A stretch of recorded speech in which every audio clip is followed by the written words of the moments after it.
I told Congresswoman Greene, I said, everyone here is waiting to see you. They want to hear you. Yeah.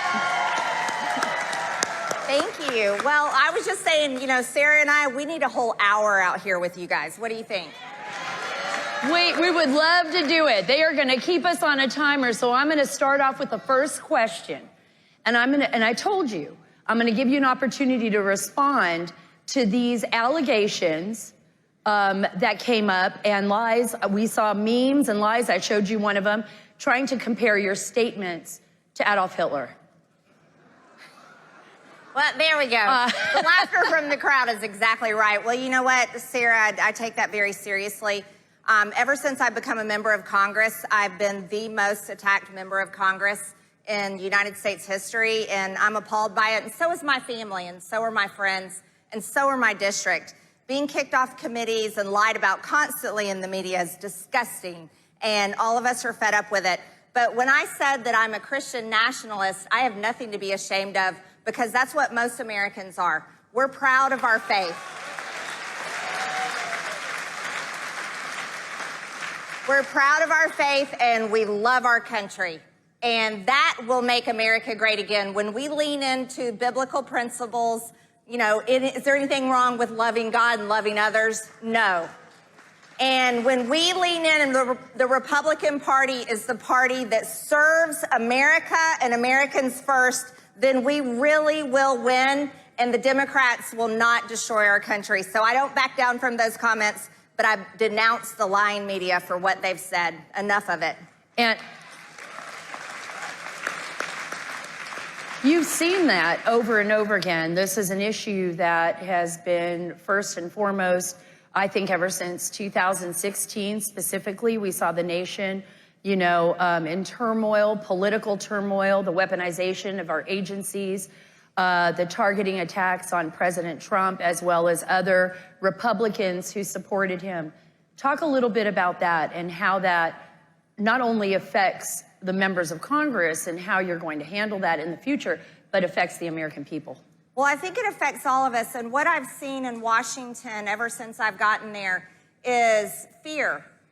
Because of these lies in the media, and look at what we've all dealt with. Why is it that the mainstream media, and why is it that the trolls all over social media, and you know the ones that run the big tech platforms, why do they get to lie about President Trump, his administration, Republicans like me? Why does CNN get to sell the Russian collusion lie over and over and over again, and now sell Liz Cheney's lie of January 6th over and over and over again? Why do they get to call me horrific names and call you horrific names, kick all of you off of social media and silence your voices? Why do they get away with it?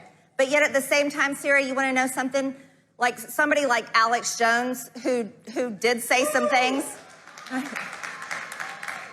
but yet he is being politically persecuted right now and being forced to pay out millions and millions of dollars.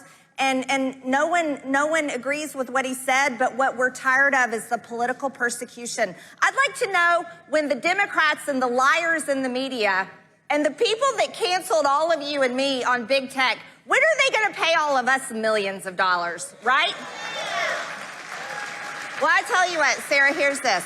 When Republicans take back the House, I'm going to be one member of Congress that's there to hold everyone accountable. And I think that's the most important thing I can do. Let's talk about that. When Republicans take back the House, if that happens this November, what are going to be your main priorities? And they're talking about you for oversight right now. Yes. Let's talk a little bit about that. Yeah, do you guys want to see me on the Oversight Committee?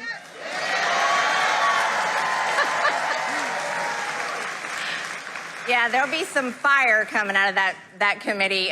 Sarah, you have reported on some incredible abuses, just outright breaking laws, horrible things that we've seen from our politicians, and those are the type of things I'd like to go after. Here, I'll just give you guys a few. What do you guys think about Anthony Fauci and Dr. Rachel Levine? Right. Yeah, I think any doctor that practices Frankenstein science that led to the creation of COVID-19, I think he should be fired. What do you guys think? That's a very good point. Yes. Because, and just to clarify for everyone, Senator Rand Paul has been very open about this as well. There's been evidence that the Wuhan laboratories knew that when the virus was released, it would go across the globe. Now there's evidence that NIH funded Wuhan laboratories. Absolutely. So what you're saying is accurate. Are you saying there will be consistent and absolute oversight over what happened? Are we going to get to the truth, what happened with China and the NIH? Yes, absolutely. Not only do we need to get to the truth, we need to hold them accountable. If they can have a fake January 6th committee that is persecuting President Trump's administration and staff, innocent people, and if they have a judicial system, a Department of Justice, and an FBI that has led to the persecution of American citizens that did go in the Capitol on January 6th, but now they're being held in jail still to this day, that they need to be held accountable. We can't be the Republican Party that just talks the talk on the campaign trail anymore, Sarah. We have to be the Republican Party that delivers.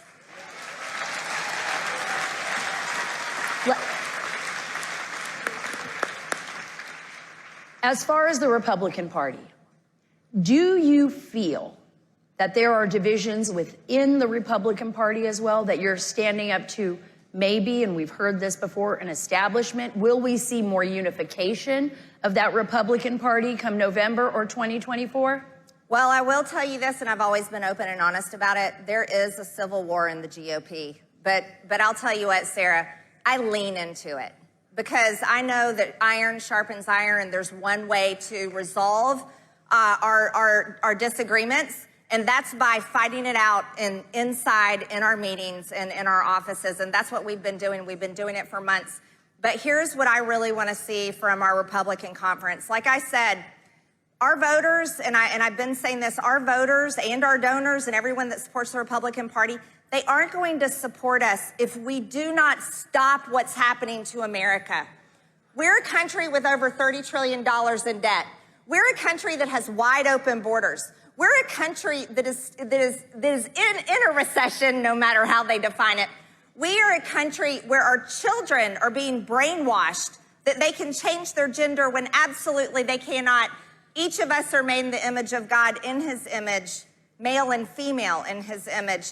And if we're the Republican Party that is willing to not only close our borders to the daily border invasion, if we're the Republican Party that isn't capable of stopping the crime and putting criminals in jail, if we're the Republican Party that isn't capable of defending children and protecting them from genital mutilation, puberty blockers, and just outright perverse teachings in our taxpayer-funded schools, then what kind of party are we? And we will not deserve, nor will we get the support from our base. And so I will be urging my colleagues, look, we've got to fight harder than ever before because the Democrats have showed us who they are, Sarah, and you've seen them. You have reported on it over and over.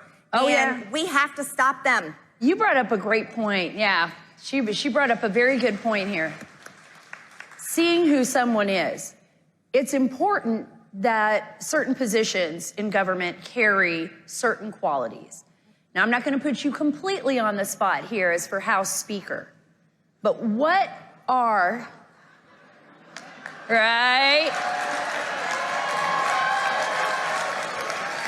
I mean, you can go there if you want. But what are the qualities that you look for in a Speaker of the House? What I'm looking for is fearless leadership. I'm looking for a speaker that's not going to be pushed around by the lobbyists and the corporate PACs because I don't take their money. And I'm looking for a speaker that is going to think about those small business owners the same way they think about the corporate owners and the same way they think about the janitors, the truck drivers, and the factory workers. I want a speaker that is going to put America first, all of your money first, our borders and our children's future above everything. That's the future Speaker of the House. And my last question, because we had such a short amount of time and I would have asked her about everything from Hunter Biden to Afghanistan. And I would have said all my opinions. What is your advice What is your advice to your base in Georgia, to the American people, about these midterms and how important it is for each and every one of us to be involved in the political process? Do you have any advice for them? Absolutely. We are a government for the people and by the people. And ladies and gentlemen, if you sit home and you sit it out, then you're going to keep having the government that you have. And that's what's happened for decades now. We haven't held them accountable. And I take as much blame as anyone. What you have to do is you have to show up and vote, even if you don't trust your elections. Because if we sit it out on the sideline, it's like watching a battle rage in front of us and not going in to fight. We have to get in there to vote. You have to volunteer and work the polls. You have to make sure that they count the ballots correctly. And I think in Arizona, we just saw some crazy shenanigans, but some great people won. But we have to care. If we want the country that we know we have and we know we love and we know we're going to continue to fight for our kids in the future, we have to show up. And that's how we're going to hold them accountable, and that is how we're going to help and make this country great again, because I know it can be done. And I believe in you to do it more than myself. So thank you so much. Everyone, Congresswoman Greene.